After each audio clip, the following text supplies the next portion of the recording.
ಬೆಳಗ್ಗೆ ಎದ್ದು ರೈತರು ಹಾಲನ್ನ ಡೈರಿಗೆ ಹಾಕ್ತೀರಿ ಅಂತ ಆದ್ರೆ ಮಿಸ್ ಮಾಡದೆ ಈ ಸ್ಟೋರಿಯನ್ನ ನೀವು ನೋಡಲೇಬೇಕು.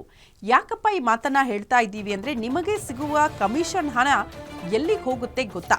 ಡೈರಿಗೆ ಬೆಳಗ್ಗೆ ಹಾಲು ಹಾಕೋ ರೈತರೇ ಈ ಸ್ಟೋರಿಯನ್ನ ಮಿಸ್ ಮಾಡದೆ ನೋಡಿ. ಕಾರಣ ಇದು ನಿಮಗೆ ಸಂಬಂಧಪಟ್ಟಂತ ಸ್ಟೋರಿ.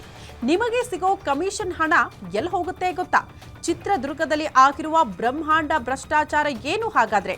ಹಾಲು ಉತ್ಪಾದಕರ ಸಂಘದಲ್ಲಿ ಬ್ರಹ್ಮಾಂಡ ಭ್ರಷ್ಟಾಚಾರ ನಡೆದು ಹೋಗಿದೆ ಅನ್ನುವಂಥ ಗಂಭೀರ ಆರೋಪ. ಬಿಎಂಸಿ ಹಾಲು ಉತ್ಪಾದಕರ ಕೇಂದ್ರದಲ್ಲಿ ಕೋಟಿಗೂ ಹೆಚ್ಚು ಗೋಲ್ಮಾಲ್ ನಡೆದು ಹೋಗಿದೆಯಂತೆ. ಕಾರ್ಯದರ್ಶಿ ವಿರುದ್ಧ ಕೋಟಿಗೂ ಹೆಚ್ಚು ಹಣ ನುಂಗಿರುವ ಆರೋಪ ಕೇಳೋದಕ್ಕೆ ಸಿಗ್ತಾ ಇದೆ.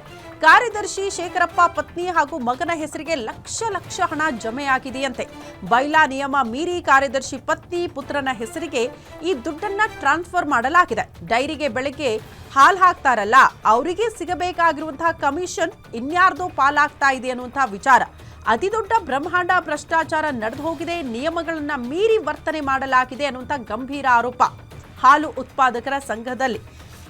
ಸೊ ಈ ಆರೋಪಗಳಿಗೆ ಸಂಬಂಧಪಟ್ಟಂತೆ ಒಂದು ಸ್ಪಷ್ಟೀಕರಣವನ್ನ ಮೋಸ್ಟ್ಲಿ ಅವರೇ ಕೊಡಬೇಕು ಅಂತ ಅನ್ಸುತ್ತೆ. ಹೇಗೆ ಮಗ ಮತ್ತು ಪತ್ನಿಯ ಅಕೌಂಟ್ಗಳಿಗೆ ಈ ಹಣ ಜಮೆ ಆಯಿತು ಅನ್ನೋದು ಪ್ರಶ್ನೆ.